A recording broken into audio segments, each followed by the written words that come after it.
Welcome to your deep dive. You ready to compare Taoism and Advaita Vedanta? Absolutely. Awesome. Yeah, these philosophies really get into some big questions about, universal truths and all that. So Yeah. I'm excited to get into it. And lucky for us, we've got, an expert here Oh, well, who can help us make sense of it all. They can seem pretty different on the surface, but I have a feeling we're going to find some interesting connections. Ready to explore. I am. I'm ready when you are. Okay, great. So we're talking about some pretty fundamental stuff here, like the nature of reality, who Yeah. we are, our place in the universe. These are the big questions that both Taoism and Advaita Vedanta are trying to tackle. Yeah. And what's fascinating is they come from such different parts of the world, Mm. ancient China and India, yet they seem to be wrestling with these big I know, mysteries. right? And even though they have their own unique styles, there's this surprising amount of common ground. A lot of overlap. Yep. Yeah. Like the thing that really jumped out at me was the whole idea of non-dualism.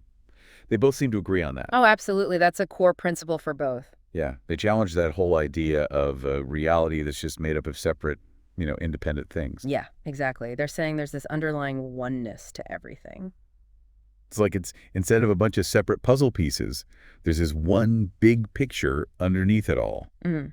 Mm. I came across this analogy while I was researching, and it really clicked for me, that idea of a drop of water merging back into the ocean. Ah, yes. That's a good one. Yeah, it really captures that sense of our individual selves, not being separate from this larger ultimate reality. And you call it the Tao or Brahman. Exactly. It's like we're all part of this bigger whole, even if we don't always realize it. And it's not just an intellectual concept either. It's about living in a way that reflects this truth.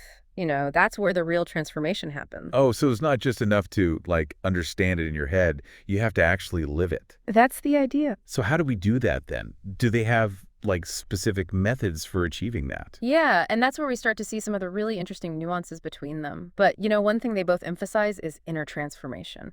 It's not just about external rituals or blind faith. So it's more about direct experience and personal insight. Yeah. It reminds me of that famous line from the Tao Te Ching. The Tao that can be spoken is not the eternal Tao. Right, you're right. It's like both philosophies are saying, hey, words can only take you so far when it comes to describing something as vast and profound as ultimate reality. Mm. But if words aren't enough, how do we even begin to wrap our heads around it? What kind of paths are they pointing to?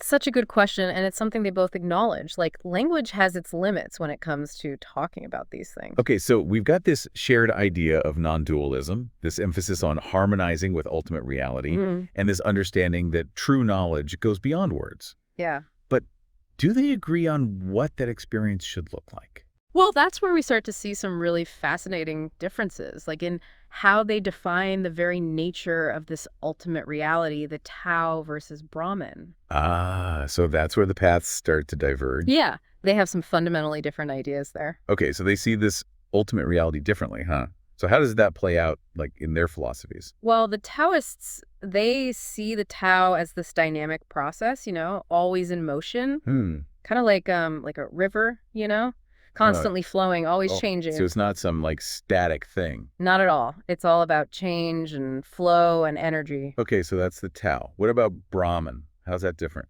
Brahman, now that's a whole different ballgame. Advaita Vedanta, they describe it as unchanging. Unchanging. Totally. Eternal.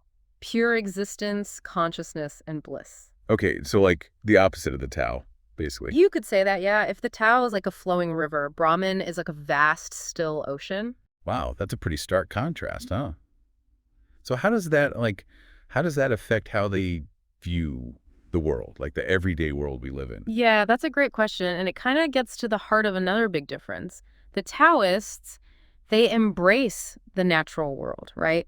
Living in harmony with nature, recognizing the interconnectedness of everything. That's a big part of it. It's like a Taoist sage might look to nature for wisdom. Yeah, exactly. Yeah. The changing seasons, the cycles of life and death, all that.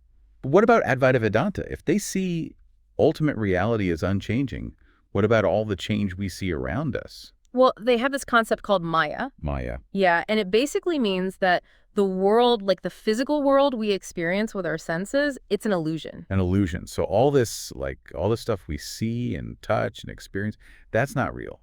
Not in the ultimate sense, no. It's like a veil that's covering up the true reality of Brahman. Okay. Wow. That's a lot to take in. But if the world is an illusion, I mean, how do we even, like, function in it? What about making choices or living an ethical life? Well, it's not that we should just ignore the world or our actions in it. It's more about, seeing through the illusion, understanding that our true nature isn't bound by it. So it's like we can still be in the world, but not of it. That's a good way to put it. Okay, so, but how do they, how do these different philosophies, like, translate into practice? How do they connect with the Tao or experience Brahman? Well, in Taoism, there's a big emphasis on practices that work with the body's energy, things like Tai Chi and Qigong. Oh, yeah. It's about aligning yourself with the flow of the Tao through movement, breath work, cultivating vital energy. I can picture that. What about Advaita Vedanta? How do they approach it? They're more inward focused, They emphasize intellectual inquiry, self-reflection, and deep meditation. So one's more about moving with the flow of energy and the other's about, like, going deep inside. You could say that, yeah. Both are trying to go beyond our ordinary perception, but in really different ways. It's fascinating, all these different paths to understanding the same, ultimate reality. It really is. Okay, so we've talked about how they view the ultimate reality, their views on the world, even their practices. But what about, like, the individual self? How do they see that? Yeah. That's another big one.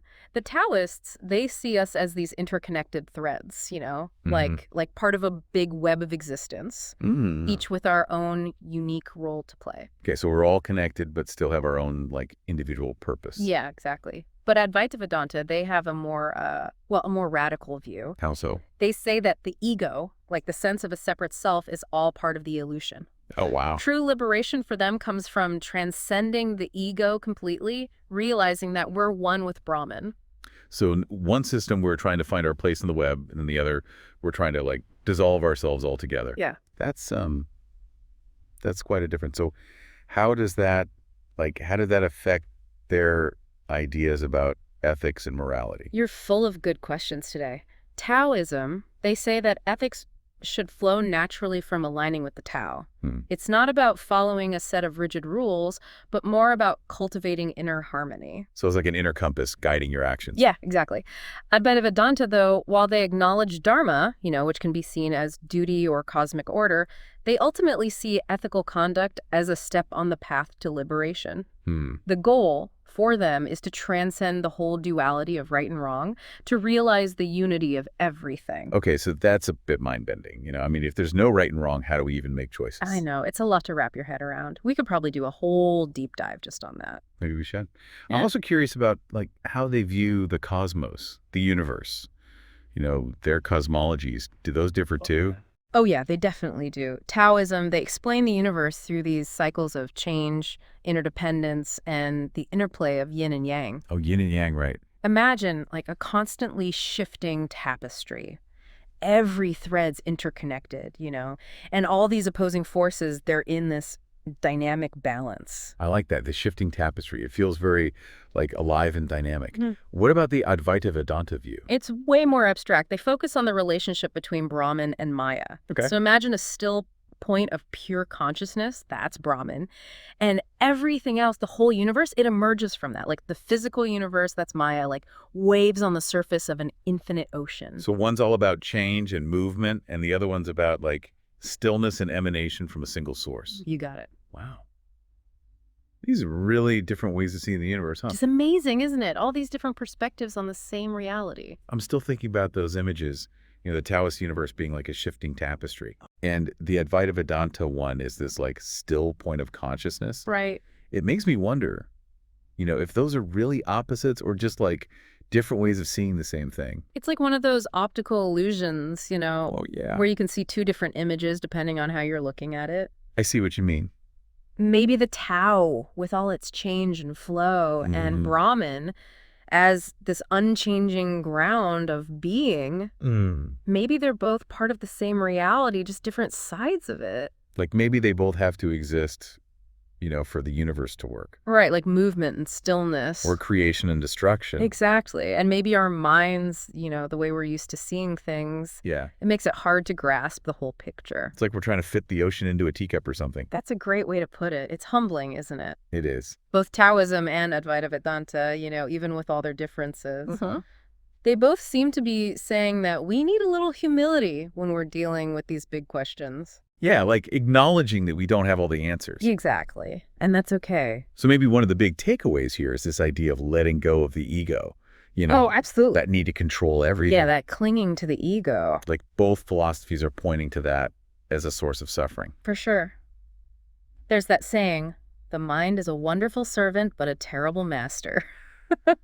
I like that. It seems like they're both saying, we need to step back from that, Like surrender to something bigger than ourselves. Exactly. Whether it's the Tao, Brahman, or just the mystery of it all. Right. It's about trust and letting go. Like finally taking your hands off the steering wheel and trusting that, the universe will guide you. And in that surrender, in that letting go, that's where you might find real freedom and peace. Like a weight has been lifted. It is. It's about recognizing that interconnectedness. Wow. Realizing that we're not just these separate egos. Like our true nature is something much bigger. Yeah.